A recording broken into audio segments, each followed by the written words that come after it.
Ji ma'am, thank you.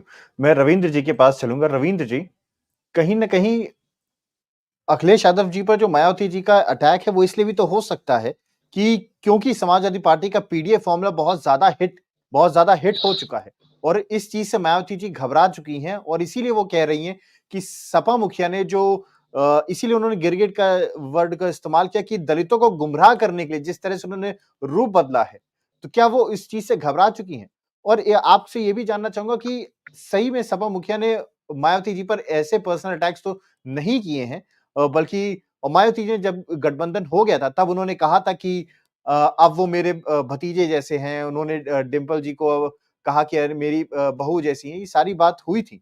तो अचानक से इतनी ज़्यादा मतलब शब्द कटु क्यों हो गए? क्या आप दोनों बातों पर क्या कहना चाहेंगे? क्या वो सही में डर गई हैं पीडीएफ फॉर्मूले से? रवींद्र जी।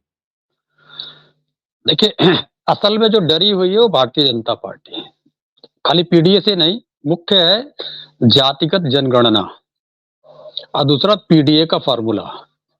इससे इससे भारतीय जनता पार्टी बुरी तरीके से डरी हुई है। लेकिन भारतीय जनता पार्टी कभी परोक्ष रूप से आके यह नहीं कहेगी कि मैं डरा हुआ हूँ। उसको कहने के लिए किसी को बढ़ाना चाहिए। वो तो जो हमारे गृह मंत्री जी हैं, कहते हैं अच्छा ज़रूरत पड़ेगी तो हम भी कराएँगे, जातिगत जनगणना। तो अब जब ज़रूरत पड़ेगी तो पड़ेगी, लेकिन अभी वर्तमान में उनको कोई ना कोई कहने वाला होना चाहिए था। तो मैं फिर वही रिपीट करूँगा कि ऑपरेशन लोटस के एक्सटेंशन में तो नहीं ऐसा कहलाया गया है। अब आते हैं, पिछली बार मैंने आपको बताया कि किस प्रकार से उत्तर प्रदेश में दलित उत्पीड़न की घटनाएँ बढ़ी हैं, पूरे देश में भी बढ़ी हैं। अब भारतीय जनता पार्टी ने जो आरक्षण के नाम पे नौकरियाँ मिलती थी, पिछड़ों को, दलितों को, वनवासियों को, उसको भारतीय जनता पार्टी पूरी तरीके से खा चुकी है, संविदा कर्मी के नाम पे।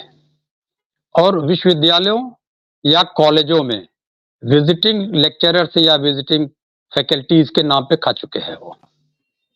तो नौकरी भी खा गए, पिछड़ों का, दलितों का, वनवासियों, आदिवासियों का। तो इस पे बहन जी खुल के नहीं बोली। नौकरियां तो कम हुई लेकिन उनको बोलना था। अभी एक उदाहरण आपने देखा, बहन जी दिल्ली रहती है, जानती होंगी। एक शिक्षिका है रितु सिंह जी, वो लगभग 125 दिन तक बैठी रही धरने पे। और धरना का मुख्य उद्देश्य क्या था? उनको निकाल दिया गया था और दिल्ली यूनिवर्सिटी और उसके संबंधित कॉलेजों पे पूरी तरीके से आरएसएस ने कब्जा कर लिया हुआ है। उसके खिलाफ वो धरने पे बैठी थी, पुलिस खींच के ले गई उनको। कहाँ गई वो महिला वंदन वंदन?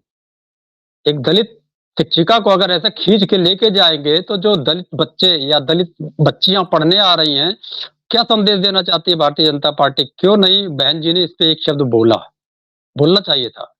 क्यों नहीं संविदा कर्मियों के मामले पे बोलना चाहिए था।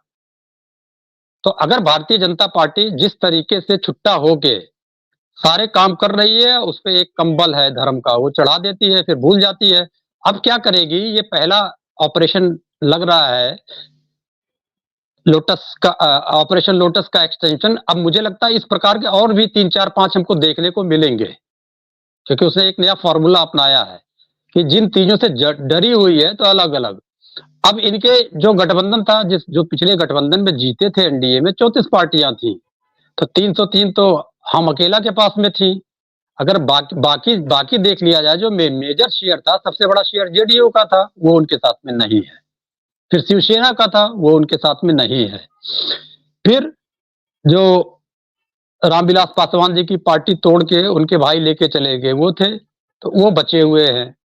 तो अब उनके पास तो कोई शेयर ऐसा कोई है ही नहीं। जो नया 38 गठबंधन बना लिया, एक सीट वालों छोड़ के, तो कोई है ही नहीं कि उनको मदद कर सके बीजेपी को। ये समझ रहे हैं कि हमारे पास कोई ऐसा जंग पार्टनर नहीं है जो 10 सीट भी लाने में सक्षम हो। तो वो इस प्रकार के ऑपरेशन लोटस के एक्सटेंशन खड़े करके अपनी बातों को उससे कहलवाने का प्रयास करेंगे, और ऐसा होगा, किसी भी परिस्थितियों में होगा।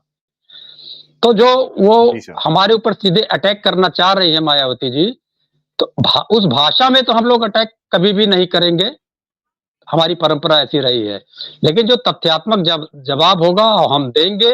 और जो दलितों की लड़ाई हम पीडीए के द्वारा लड़ रहे